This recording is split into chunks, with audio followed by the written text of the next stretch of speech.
እኔ የምልሽ ፈረቃ ውሃ ላይና ትምህርት ላይ ብቻ ያለ ይመስለኝ ነበር። ለካ ሱቅ ላይም አለ። እሷም አታሳፍረኝም። ስራ ላይም አለ ብላኝ ፈገግ ትልልኛለች።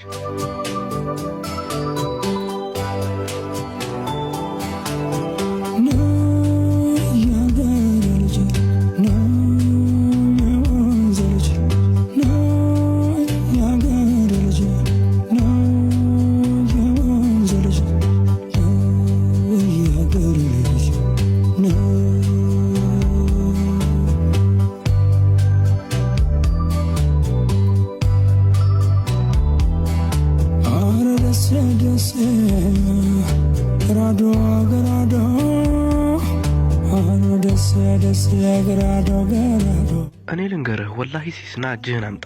ወላሂ ሲስና ልማርልህ ካላመንከኝ። አረ በማርያም ምንም ነገር አትበለኝ በቃ። ወላሂ አምኜሃለሁ። አርፈ መንገድህን ሂድ በቃ። እኔማ ወደ ሶላት እየሄድኩኝ ነው።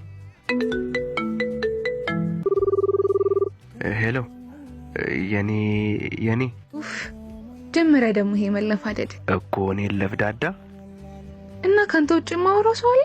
የፈራሁት ደረሰ። የምትፈልጊውን ካገኘሽ በኋላ ናቅናቅ ጣል ተጀመረ።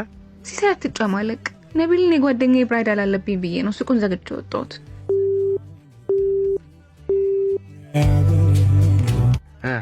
እንዲህ ለብሼ ልሂድ እንዴ በእናት? አረ በጣም ጸዴ ነው። ማናት ግን ቸከሷ? ከላይ በለውጥ ደስ ይለኝ ነበር። አያት እዚች ጋር አንገቴ ጋር ያለችውን ቀዳዳ ያትችን በእናት እስቲ ያቺ ዥንጉርጉራን ሸሚዝን ለምን አትሰጠኝም?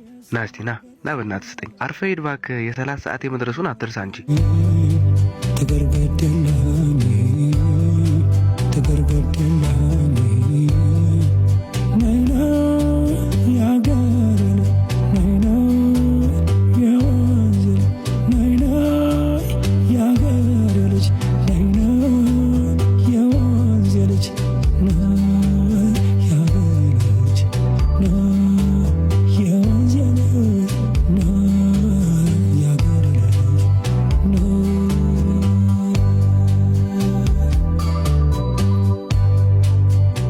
አይ ነቢል እህቱ ያስሚን ጋር እየሄድኩ እንዳለው ቢያቅ ምን ይሰማው ይሆን?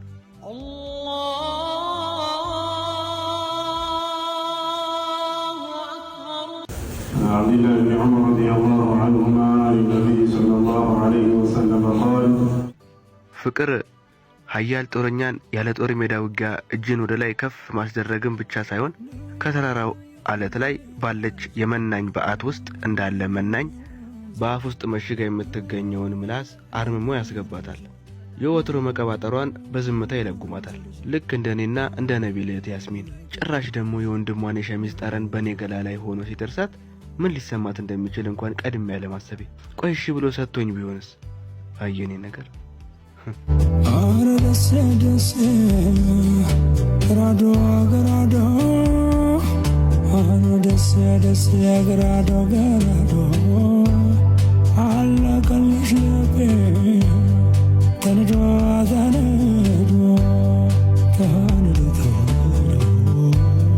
ከብዙ ማስጠበቅ በኋላ የቀጠሮዬ ቦታ ስደርስ ያስሚን እጇን አጣምራ በኩርፊያ ተቀበለች።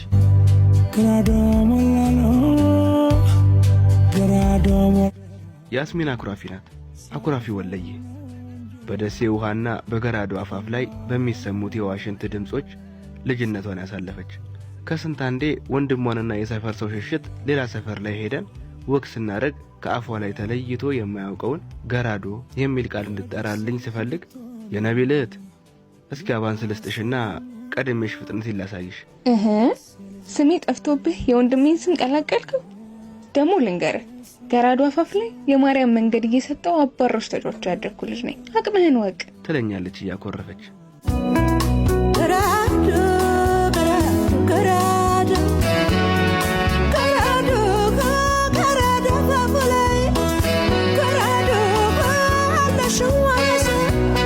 ታዲያ ከደሴ አዲስ አበባ ከመጡ ከተወሰኑ ዓመታት በኋላ ነበር የኛ ሰፈር ቤት ተከራይተው ገብተው በንግድ ሥራ መተዳደር የጀመሩት። መጀመሪያ ሰሞን አካባቢ ከሱቃቸው ዕቃ ለመግዛት ሲሄድ የክቡር ዘበኛ ይመስል ጥርሱን እየፋቀ እሷ ስታስተናግድ እሱ ቆሞ ያያታል። ስንት ሱቅ አልፌ እነሱ ጋር መምጣቴ አይዋጠለትም መሰለኝ ይገላምጠኛል።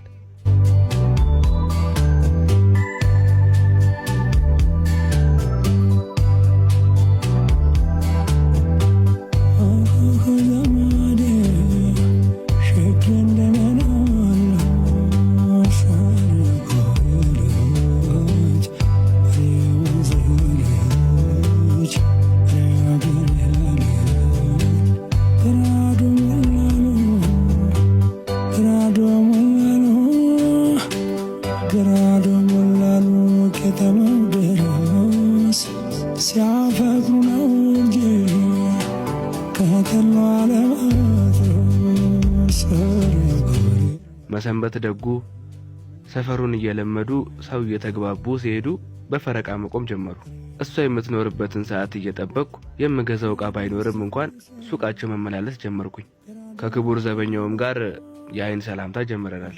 ደስ ደስ ገራዶ ገራዶ አለቀልሽ ልቤ ተንዶ ተነዶ ተንዶ ተንዶ ተንዶ ተንዶ ከያስሚን ጋር እየተቀራረብን እንደሆነ ሲሰማኝ ቀልድ ቢጤም ጣል ማድረግ ጀምሬያለሁ። እኔ የምልሽ ፈረቃ ውሃ ላይና ትምህርት ላይ ብቻ ያለ ይመስለኝ ነበር። ለካ ሱቅ ላይም አለ። እሷም አታሳፍረኝም። ስራ ላይም አለ ብላኝ ፈገግ ትልልኛለች። ሌላ የማስቃትን ምክንያት ፍለጋ አይኔን ከሱቅ ውስጥ ሳር መጠመ